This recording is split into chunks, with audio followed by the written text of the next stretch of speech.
السلام علیکم ورحمۃ اللہ وبرکاتہ۔ امید ہے بخیریت ہوں گے۔ اللہ جل شانہ کی ذات عالی سے دعا ہے کہ اللہ پاک آپ کو خوش و خرم رکھے، اور اس وقت پوری دنیا کے اندر جو حالات چل رہے ہیں اس میں اللہ جل شانہ مظلوموں کی خصوصی حفاظت فرمائے اور ان کے مددگار ثابت ہوں۔ مشرق وسطیٰ ایک ایسا خطہ ہے جہاں صدیوں کی تاریخ، طاقت اور عقائد آپس میں ٹکراتے رہتے ہیں۔ آج یہی خطہ ایک بار پھر کشیدگی، جنگ اور غیر یقینی صورتحال کے دہانے پر کھڑا ہے۔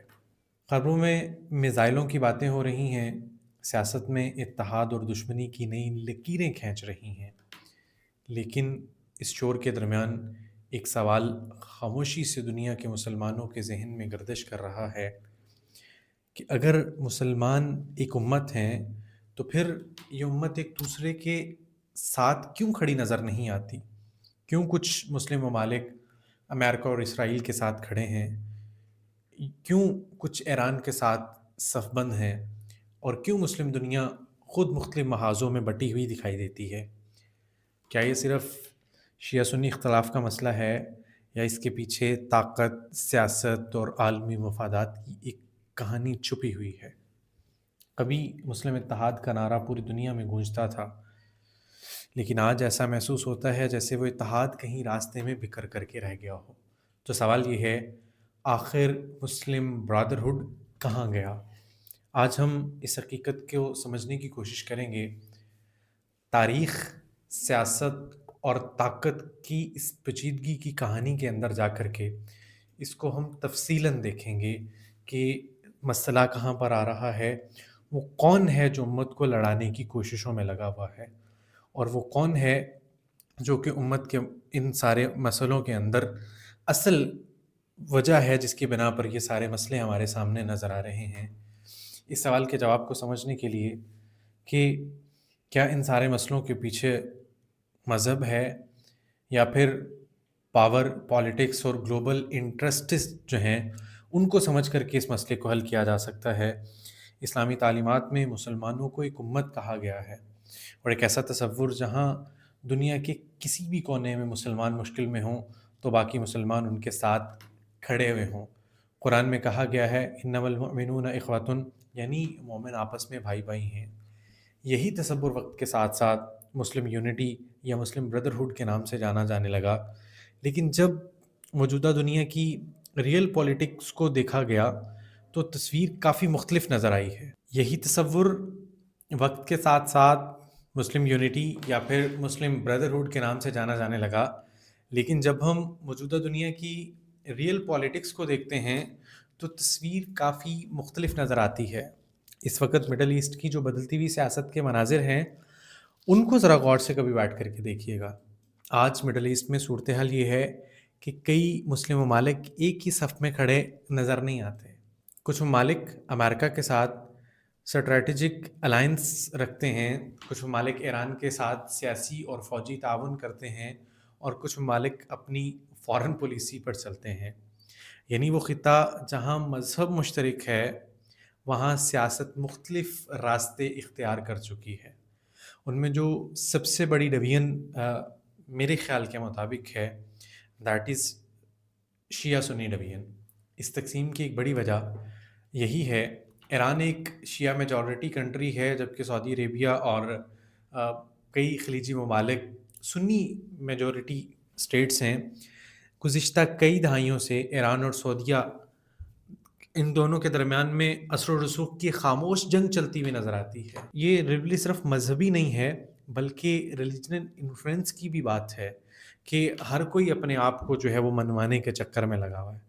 اس لیے جب خطے میں کوئی بڑا بحران پیدا ہوتا ہے تو اکثر ممالک مذہبی نعرے سے زیادہ نیشنل انٹرسٹ کو ترجیح دیتے ہیں، اور ریجنل پاور پالیٹکس اس نے بھی آ کر کے جو ہے وہ اس امت کو دو مختلف پولز میں لا کر کے کھڑا کر دیا۔ مڈل ایسٹ کی سیاست کو سمجھنے کے لیے ایک اور اہم عنصر پاور پالیٹکس ہے، کہ ایران، عراق، شام، لبنان اور یمن، یہ سارے کے سارے اپنے اتحادی گروپوں کی حمایت کرتے ہیں۔ ان الائنس کے ذریعے ایران خطے میں اپنا اثر و رسوخ بڑھانے کی کوشش کرتا رہا، لیکن دوسری طرف کئی عرب ممالک اس پالیسی کو اپنے لیے خطرہ سمجھتے رہے۔ نتیجہ یہ ہوا کہ پورا خطہ مختلف جیو پولیٹیکل کیمپس میں تقسیم ہو چکا ہے۔ اس کے ساتھ اکانومک انٹرسٹ کو اگر دیکھا جائے، یہ بھی ایک بڑی وجہ ہے اس وقت امت کے بٹنے کی، کہ خلیجی ممالک امریکہ کے ساتھ بہت قریبی تعلقات بنا چکے ہیں، جس کی بڑی وجہ کیا ہے کہ وہاں کی آئل ٹریڈنگ ہے، سیکیورٹی ایگریمنٹس ہیں، ملٹری کوپریشن ہے۔ امریکہ کے فوجی اڈے خطے کے کئی ممالک کے اندر موجود ہیں، اس لیے اگر کوئی ملک امریکہ کے خلاف براہ راست محاذ کھولتا ہے تو زیادہ تر خلیجی ممالک فوری طور پر اس کے ساتھ کھڑے نہیں ہوتے، کیونکہ ان کی اکانومی اور سیکیورٹی سٹرکچر اس عالمی نظام سے جڑی ہوئی ہے۔ تو آج آ کے پھر ہمارے پاس بچتا کیا ہے کہ جی مسلم بردرہڈ۔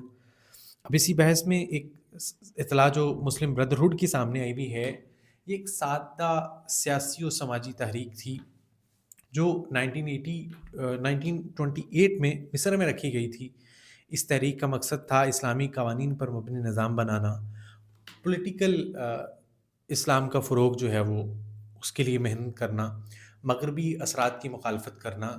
لیکن وقت کے ساتھ ساتھ کئی مسلم ممالک کی جو حکومتیں تھیں، انہوں نے اس تحریک کو اپنے لیے خطرہ سمجھنا شروع کر دیا کہ اگر ہم اس پر آئیں گے تو ہماری دال روٹی بکنا بند ہو جائے گی، جس کی وجہ سے وہ بجائے قریب آنے کے دور ہوتے چلے گئے۔ پھر پولیٹیکل بینز اس کے اوپر آنا شروع ہو گئے۔ 2013 میں مصر نے مسلم بردرہڈ پر پابندی لگا دی۔